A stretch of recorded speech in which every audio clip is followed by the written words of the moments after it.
Olá, meus queridos, bem-vindo à Rock Week da School of Rock. Eu sou Marcelo Pompeu e hoje eu vou entrevistar um cara muito legal que tem uma história fantástica dentro do rock, que é meu querido amigo Paulo Barão. E aí, Paulo, beleza? Como sempre, um prazer estar com você, meu amigo. Eu também tenho muito prazer para você. Você sabe que a gente está no mês do rock, né? E a escola School of Rock está fazendo a Rock Week. E a gente está entrevistando pessoas que têm uma vasta experiência, vida, roqueiros de verdade, né? Me fala uma coisa, como que você começou no rock?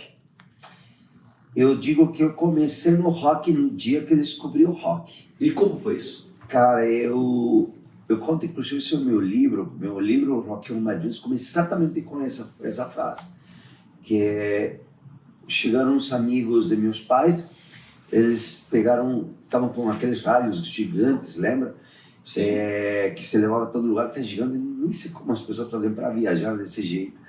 E aí eu entrei escondido nesse quarto e nunca tinha visto um rádio desse jeito, e fui mexendo, e de repente escutei um som que me fez sentir uma energia. Eu tinha 7 anos de idade. Nossa, desde 7 anos de idade? 7 anos. E aí mexeu meu corpo e comecei a pular. No dia seguinte, eu saí, tipo, sabe, como que se tivesse feito alguma coisa errada. Tranquei de novo, saí do quarto e voltei no dia seguinte tentando buscar a mesma música. Não encontrei a mesma música. Depois descobri que essa banda era Led Zeppelin. Nossa! Uhum. E assim que foi, cara, meu começo. Quando também, o segundo ponto importante de auge para mim foi quando eu me mudei. Eu sou mexicano, mas me mudei muito cedo para a Espanha, com 14 anos de idade. Porque meus pais são antropólogos. Então, quando nos mudamos para a Espanha, eu não tinha amigos. Então, tudo era novo. A Espanha acabava de sair de todo o franquismo ditatorial, e a Espanha estava se conhecendo. Eu nunca tinha visto. Era muito raro realmente encontrar um estrangeiro latino, sabe? Sim. Então eu tinha uma grande dificuldade para ter amizades naquela época, não por minha parte, sino porque as pessoas não queriam ter minha amizade. Sim. Porque éramos estranhos. Os que se conheciam lá como um pouco de pele um pouco mais escura ou que falávamos diferente, eram ciganos. Certo. Então que tinha ciganos bastantes lá. E aí eu, cara, me escondi atrás da música, das fitas que trocávamos com meus amigos do México. Nós mandávamos fitas gravadas da rádio, e aí era nosso intercâmbio. Aí eu acredito que quando dei o salto emocional e que coloquei na minha cabeça que eu queria fazer parte de show business, foi um show de Scorpions, que assisti eles no Palácio dos Deportes, lá em Barcelona. Sim. Que era onde eu morava. E aquele dia, com minha camarinha, eu fui tirando fotos, e aquele dia falei, eu quero fazer parte disso. Não sabia como, né? Porque eu nunca fui músico. Eu sabia que eu queria fazer parte do show business, de alguma parte. Não sabia nem como. Não sabia o que era um empresário, não sabia o que era um roadie, nunca tinha ouvido esses termos. Não sabia que eu queria fazer parte desse mundo. Olha que legal. E escuta, e na hora que você percebeu tudo isso na sua vida, que você queria fazer parte não só de curtir, ser fã do rock, mas fazer parte do rock dentro da estrutura e da indústria do rock, quando que isso começou? Qual foi o ponto, o start, a primeira oportunidade que você teve para você fazer parte disso aí? Cara, é muito engraçado, né? Porque quando eu estou contando desse evento que me aconteceu, estou falando em 1984, 1985, eu tinha 15 anos de idade. Eu simplesmente passaram a ser 3 anos, que para mim, naquela época, quando você é jovem, 3 anos parece uma eternidade. Exatamente. Hoje, na cidade, 3 anos parece ontem. Boa. Tanto mais rápido, né? Tanto é que se vamos um pouco mais, já vamos ser 3 anos praticamente da pandemia. Em breve, vamos passar o 3º ano da pandemia. Sim. Então, se você pensa, é muito rápido. E por incrível que pareça, em esses 3 anos de percorrer arduamente como um moleque que queria fazer parte, eu me mudei para a Inglaterra para aprender o inglês e eu queria estudar cinema. Mas por que cinema? Porque naquela época o único jeito que eu via a possibilidade de me envolver com a música era por meio dos videoclipes, que estavam muito na moda.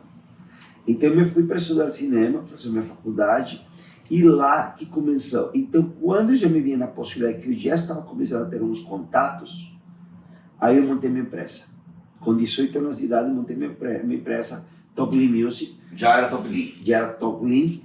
Montei a empresa assim, sem cliente, sem nada, mas fui, registrei, fiz um logo, toda a história.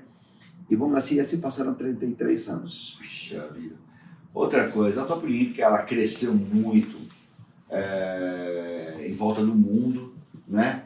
Você é mexicano, você morou na Espanha, foi para a Inglaterra, formou a Top Link, entendeu? Já entrou no rock, já no mundo dos business.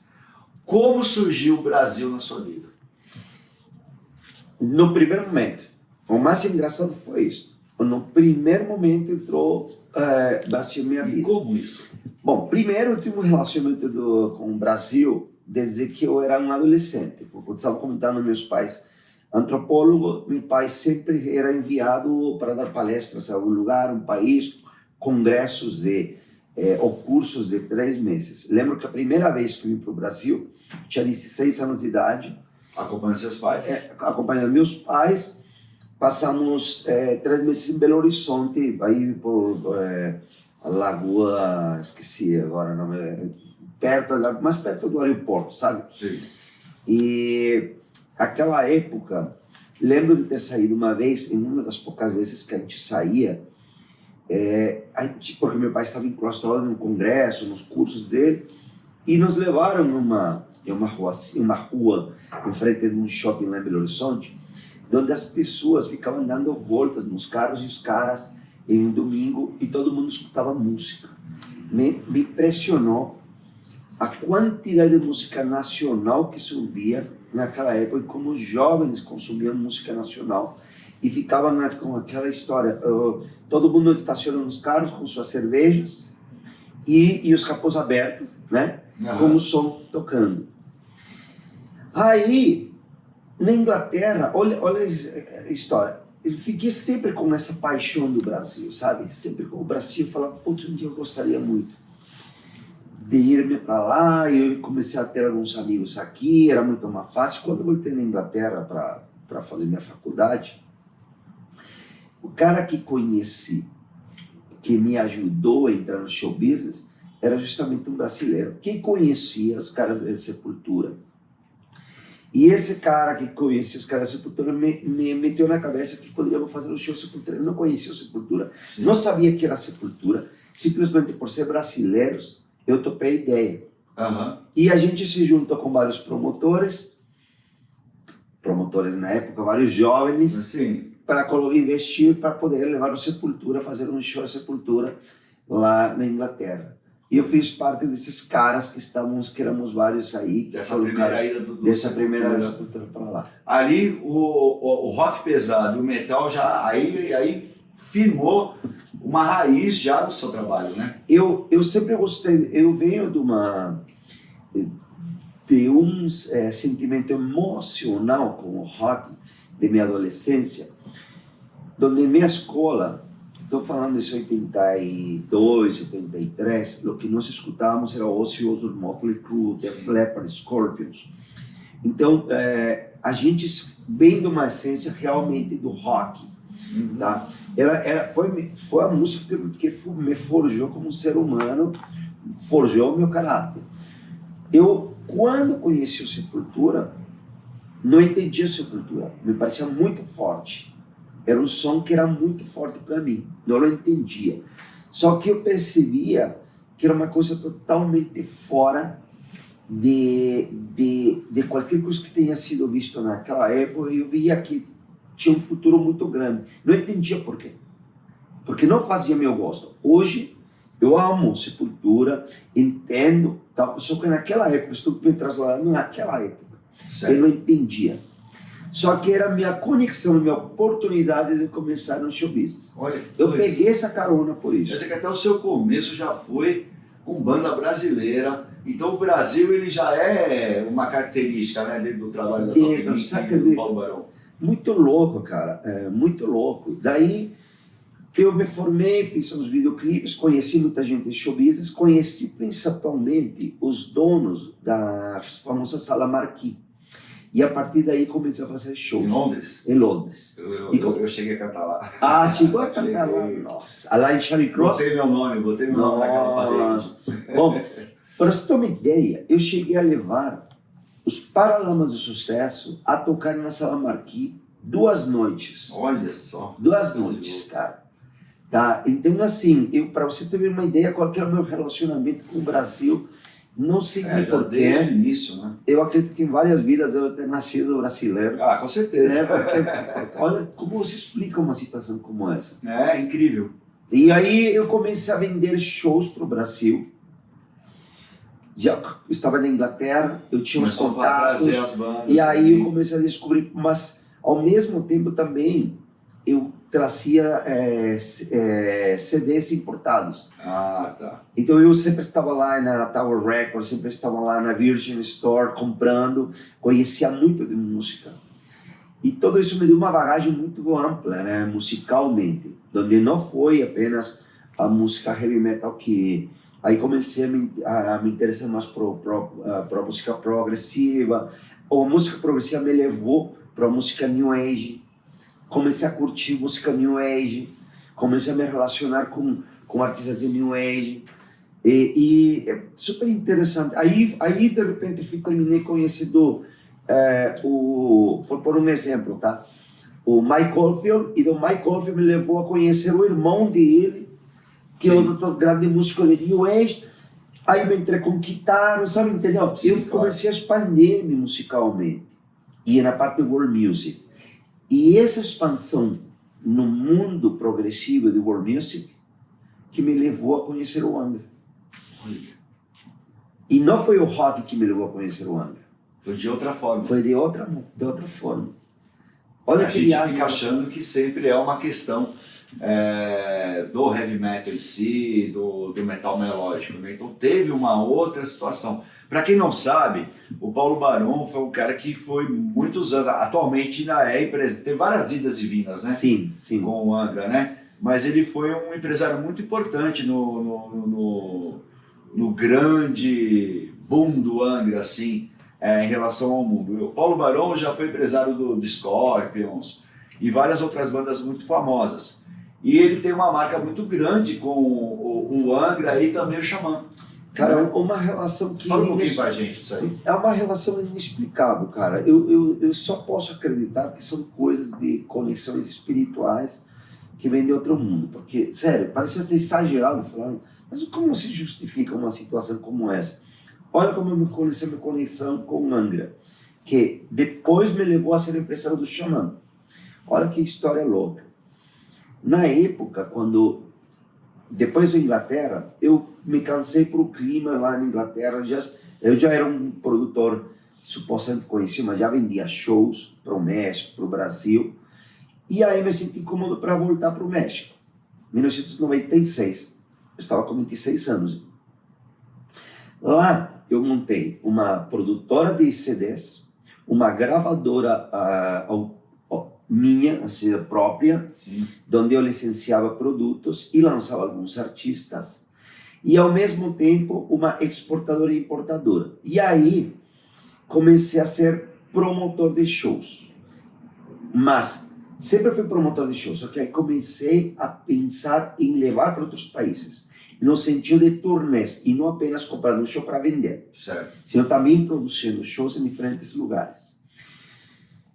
Como te falei, como minha produtora musical de CDs, na época, eu me envolvi muito com world music. E nesse período de envolvimento com world music, que tem muita conexão com... eu gosto do rock. Sim. E eu gosto do world music. Quando você coloca no meio essas duas coisas, você encontra rock progressivo. Sim. Porque tem muito... O rock progressivo tem muito do world music. Tem, porque ele te dá, né, a liberdade de criação. Exatamente. Né? E nesse momento eu conheço uma gravadora que se chama Magna Carta, e eu me volto distribuidor único em toda a América Latina, essa Magna Carta. A própria Magna Carta me faz conhecer aquele projeto Planet X, me faz conhecer o projeto do Mike Portnoy, como se chama, cara? Que era Mike Portnoy com um guitarrista também do Dream Theater. E eu não conhecia o Dream Theater. Só que como eu era o cara que colocava esse produto, terminei conhecendo o Dream Theater. E aí eu faço o meu primeiro show da Dream Theater, ganho dinheiro, me volto o cara que começa a acreditar nesse tipo de bandas, conheço os Stratovarius, faço os Stratovarius, lota de Stratovarius, então todo mundo começa a falar de mim como um cara que estava diretamente com o me direciona. E aí, mas eu não fui que busquei isso. Ele foi, me aconteceu. Aí, um produtor que cuidava que era do publishing, me parece que era do André Matos ou do Angra, lá nos Estados Unidos, que trabalhava também com o Dream Theater, me manda uma mensagem, um fax, e me disse, cara, tem um brasileiro que, você da banda Angra, você gostaria? E não conhecia o Angra. Só que era brasileiro, e aí ele me pede, por favor, você pode ajudar? O que acontece, cara? Para vocês entenderem, tá? Eu estou falando de 1990, nessa época eu estou falando de 98, 99. Quando eu tinha uma gravadora, voltamos, eu tinha uma distribuidora e eu era produtor e promotor. É uma agência, né? Era uma agência grande. Então eu produzia meu próprio conteúdo, eu tinha um acesso para a rádio, eu conseguia estourar artistas. Assim estourou Rammstein, assim estourou Apocalíptica, todas as bandas que eu pegava e que eu lançava, eu conseguia estourá-las porque eu tinha contato com todos os meios de comunicação. Sim. E aí que me buscaram para me apresentar o Angra, para que eu ajudasse o André, porque o André estava nos Estados Unidos e queria passar no México 2 dias. Eu conheci o André, só que o álbum que me mandaram, me mandaram 2 álbuns, o Holy Land e o Angels Cry. Não gostei do Angels Cry, olha que louco. Gostei do Holy Land e eu escutei o Holy Land um dia antes de que chegasse o André. Só que tivemos um relacionamento, André e eu nos encontramos, fui buscar ela no aeroporto. Cara, foi tipo, como melhores amigos, como que nunca tinham se visto, mas melhores amigos. E naquele momento, não sei se o André era um cara que gostava muito de antropologia. Sim, acho que aí já vai bater com a tua criação, né? Quando começamos a falar de antropologias, começamos a falar das pirâmides, quando começamos a falar de todo esse meu mundo e o mundo dele, éramos muito parecidos na parte emocional, na parte interna. E assim foi que conheci o Angra, trouxe o Angra para o México para tocar. Quando o André saiu do Angra, já estou falando de 99, minha filha ia nascer. Meus pais tinham se mudado, estavam pensando em se mudar para o Brasil. Olha. E eu decido me mudar para o Brasil porque eu queria que minha filha nascesse no Brasil. Então você veio para o Brasil mesmo, assim, definitivo em 99? Não, em 2000. 2000. No 2000, em janeiro de 2000, chego no Brasil para mudar. Se o mundo acabasse em 2000, você ia acabar, você ia morrer no Brasil. Você acredita, cara? Não é tão interessante como que as coisas, cara. E aí, quando eu chego aqui, o meu amigo mais próximo era o André. Certo. Então eu fui, passei 15 dias no apartamento do André, ele me levou a conhecer todo mundo, me levou a conhecer o Claudinho, a conhecer o Manifesto, a conhecer todo mundo da cena. Foi minha porta de entrada já em o que chamaríamos o heavy metal brasileiro. Certo. E naturalmente, como era um cara que tinha uma bagagem, conhecia muita gente lá fora, mesmo que no Brasil não, me voltei o empresário do Xamã, da primeira saga do Xamã. Sim. E aí o Xamã explode e minha fama cresce junto com isso, que ao mesmo tempo que eu começava a trazer também artistas internacionais. E você tinha o conhecimento já da época da agência, exatamente. Ficou mais fácil para trabalhar aqui. Exatamente, e aí se bolou muito mais do que é as turnês. Então, eu me especializei muito em querer chegar em cidades ou em países que ninguém chegava. Então, buscando um diferencial. Então, Sim. nas primeiras vezes que uma banda foi a tocar em El Salvador, San Salvador, em Guatemala, em Costa Rica, em todos esses lugares, Bolívia, fui eu que levei. Ninguém dava mínima para esses lugares. E hoje já virou um circuito, né?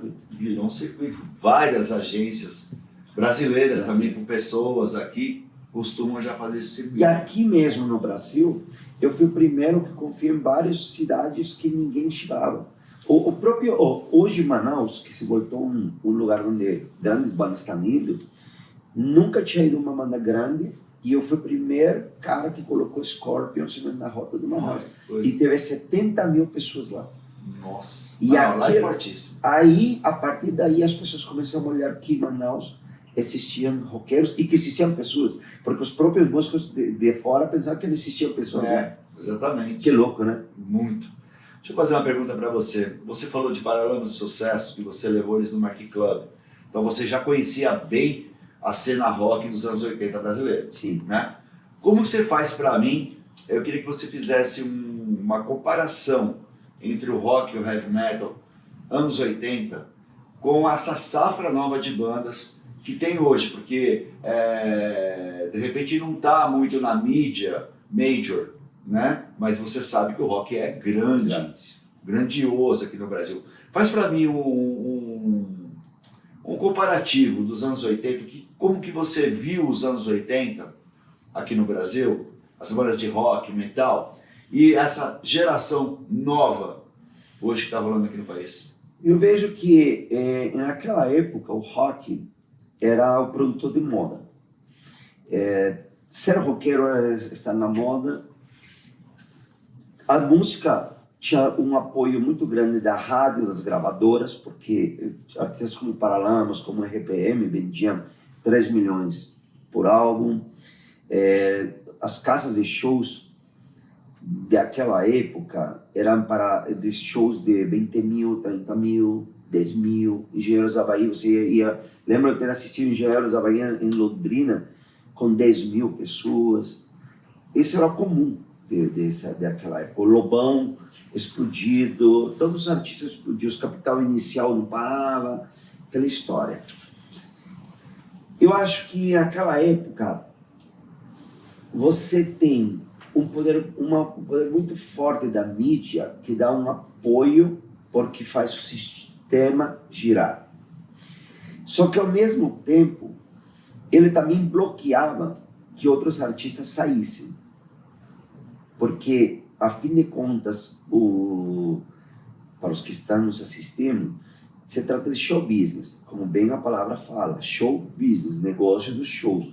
Então, as gravadoras, as rádios, tocavam o que vendia mais, mesmo sendo no rock. Você quer me dizer que nessa época o rock se tornou música pop brasileira? Rock era uma música pop, tá? O que isso acontece hoje, agora, nesse momento? Temos umas grandes quantidades de bandas, possivelmente muito mais delas que tinham naquela época, porque naquela época, para você ter um bom som, você precisava ter dinheiro. Então, eu via que muitos roqueiros, o pop rock, eram filhos de pessoas que tinham dinheiro. Sim. Porque para comprar uma guitarra era muito caro, para comprar um amplificador era muito caro, uma bateria. Hoje, temos muito mais acesso aos instrumentos. Hoje é muito mais fácil você produzir um álbum, não quer dizer que seja de melhor qualidade, mas você pode produzir um álbum. Até na sua casa, você consegue fazer. Hoje você pode criar um videoclipe com 1, 2 câmaras Antes era toda uma equipe gigante, com maquiador, com um monte de coisa que custava muito dinheiro. E hoje temos os serviços de streaming que são gratuitos, onde você pode colocar o produto que você faz. Então, o que se voltou hoje? Uma grande quantidade de artistas estão disponíveis aí. Só que o que está faltando é a mídia. O que está faltando? Gravadoras que investam nesses artistas. O que está faltando? Empresários como Paulo Barão. Hoje não temos empresários. E as pessoas não entendem, mas a figura do empresário, para que uma banda estoure e consiga ter o sucesso, esse empresário faz uma parte muito chave para um artista. É a conexão com o negócio, onde muitas vezes o artista não consegue fazer isso porque não faz parte da sua natureza, conhecer, ir, estar. Muitas vezes o artista tenta se preservar ou não tem os contatos suficientes. E o produtor do cara que justamente ele coloca o produtor como no meu caso, o que ele faz? Ele entende a música e ela vende essa música. Ele vende essa música, ele coloca em forma de marketing. Ele vai e abre as portas. E hoje estamos precisando de produtores. Assim como estamos precisando de rádios, então os que toquem os produtos, precisamos de produtores. Então eu vejo que hoje tem muitos mais artistas do que se tinha na época de antes, por as facilidades. Tem grandes músicas. Eu já escutei não apenas grandes músicos, grandes músicas por aí. Só que eles não estão tendo possibilidade de passar do nível do underground para o próximo nível. Ela ficou aí. E tem um outro agravante. Naquela época, por estar na moda, todos os bares queriam ter bandas de porte de rock, mesmo que sejam pequenas, tocando. Hoje, é muito difícil você encontrar um bar ou uma casa de shows pequena onde o artista possa tocar simplesmente suas próprias autorais. Os bares estão criando simplesmente bandas que estão tocando covers. Isso não ajuda a cena. Mas também você não pode injustiçar também o dono do bar, porque o dono do bar precisa pagar suas contas. Sim, fomenta. Exatamente. Fomenta a cena, né? Mesmo, eu acho importante também assim, o lance do cover. Sabe, claro, completamente... porque o cover, ele chega para um outro público que possivelmente não iria a um bar. Que não iria no bar, ou que de repente não tem uma possibilidade de assistir o artista. Exatamente. O artista autoral daquela música, né? Mas possivelmente se o público mesmo fosse para assistir essas bandas autorais, aí o cara do bar ia falar, não, venham umas bandas autorais. Só que o próprio público, que também não dá essa abertura. Então, na verdade, o cara do bar, ele tem que pagar suas contas e é também mais um negócio. É verdade. Deixa eu fazer mais uma pergunta para você, Paulo.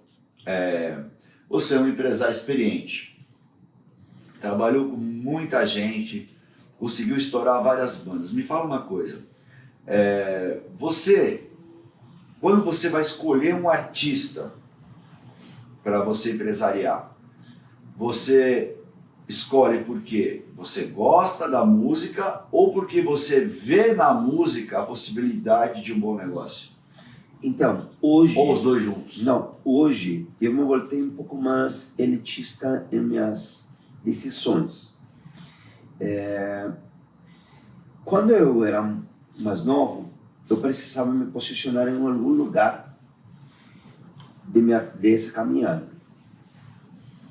Colocar minha empresa, que as pessoas me conhecessem.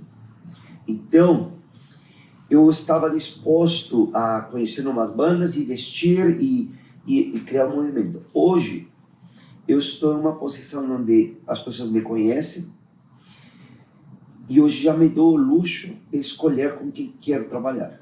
E quais são os fatores principais para essa escolha? Primeiro, quando eu contrato um artista, que eu sou promotor também, que eu adoro ser promotor, quando eu contrato um artista que estou pagando um salário, eu quero me divertir. eu quero ver a música dentro da minha alma. Eu quero fazer dinheiro com o que eu gosto. Quando eu sou um empresário de produtor, como representante de um artista, Cuida da carreira. Que cuida da carreira, como no caso do Angra, como no próximo o caso do Matança Ritual, o Massacration. O que eu busco? Eu busco levar meu conhecimento para que essa banda consiga criar mais negócios. Eu quero ganhar dinheiro disso. É super importante que eu goste da banda, mas se eles não confiam em mim e eles não me dão um lugar como empresário, não vale nada, nem todo o dinheiro do mundo que essa banda me faz. Autonomia, então você me disse. Sim. Eu necessito, para mim, que esses músicos confiem em meu trabalho, porque eu acredito que a grande diferencial entre um cara que está começando e o cara que tem uma experiência de 33 anos está na experiência. Sim. É verdade. Você entendendo? Não é o dinheiro, está na experiência. Excelência. Porque pode chegar um cara que quer ser um empresário, que tem muito dinheiro e que vai oferecer o próprio curso, o próprio Angra. Eu posso ser um empresário, eu vou colocar dinheiro. Mas ele pode destruir a carreira de um artista. Sim. Porque ele não tem o conhecimento, não tem a experiência para fazer isso. E parece um pouco, vamos falar, não sei, chamando, que metido. Não é ser metido. Porque tem um processo onde você vai aprendendo na vida, nas quedas, nas vezes que você se ergue e você acerta na comunicação com o artista. Eu, por exemplo, eu não posso permitir que o artista me veja menos que ele. Eu não posso, porque perco totalmente o respeito. Então, para mim, se ele não tem um sentimento de valorização em cima de mim, um respeito, ele não me acha foda, como eu acho esse outro artista foda, se ele perde esse sinônimo de respeito, de admiração, não precisamos estar juntos. Não tem dinheiro no mundo que pague isso hoje para mim. Entendi. É nisso que eu mudei. Antes, eu poderia aguentar alguém que me falasse alguma coisa, estou falando há 15 anos atrás, eu poderia aguentar alguma coisa, porque estava aprendendo. Hoje, já com minha idade... Já tem um legado, né? E como não estou mais por isso, sabe? Eu quero ser feliz. Hoje, minha prioridade é ser feliz. Olha que legal. Para fechar, eu queria te fazer uma pergunta. Você é um cara muito viajado, conheceu inúmeros artistas, inúmeras pessoas importantíssimas dentro da cena rock, né? Existe alguma coisa que eles falaram para você, assim, numa conversa sobre rock, que você guarda isso como um lema para sua vida, ou alguma coisa que te marcou, que você transmite para outras pessoas, uma frase, alguma experiência? Cara, eu tive a sorte de trabalhar com os maiores, cara. Tive a sorte de ter feito turnês com Ronnie James e mais de 50 shows. Fiz turnês com Lemmy, fiz turnês com o próprio Bon Jovi. Cara, inúmeros artistas. Então me fala alguma coisa que te Mas marcou. vou te falar o que mais me marcou. Eu trabalhei 2 turnês com o Chuck Berry. E na primeira ele me maltratou. Era muito novo, eu devia ter 26 anos. E na segunda, foi a última turnê que ele fez. E nessa turnê, ele me respeitou incrivelmente. E ele me disse uma coisa que ficou muito gravado. Ele me disse: o dinheiro tem que estar na tua conta ou na tua mão.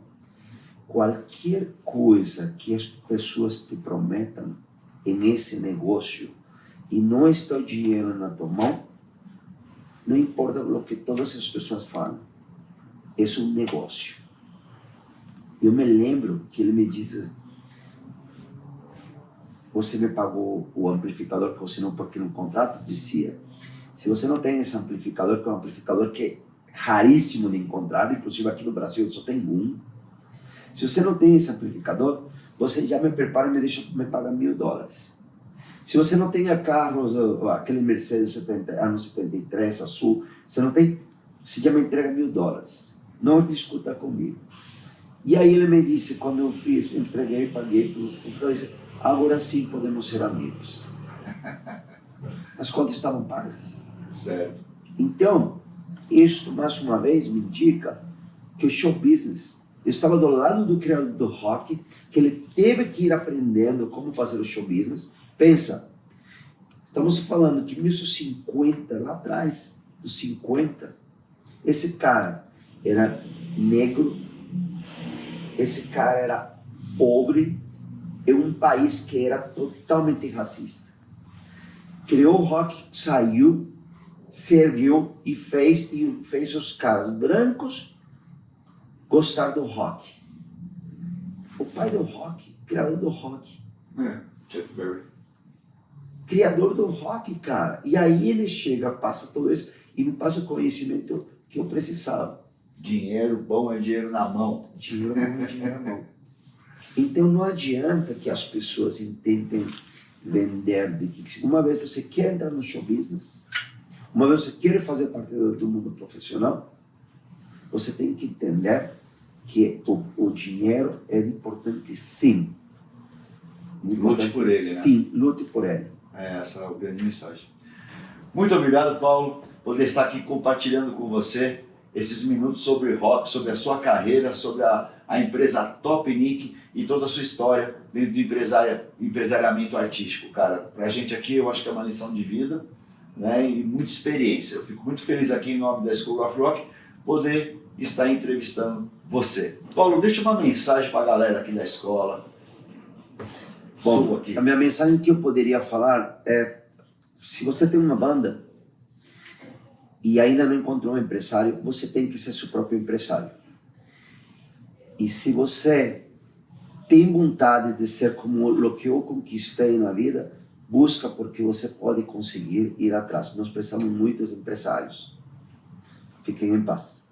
E você, fique ligado que só aqui na School of Rock que você vai ter a Rock Week. Fica ligado aí, só aqui.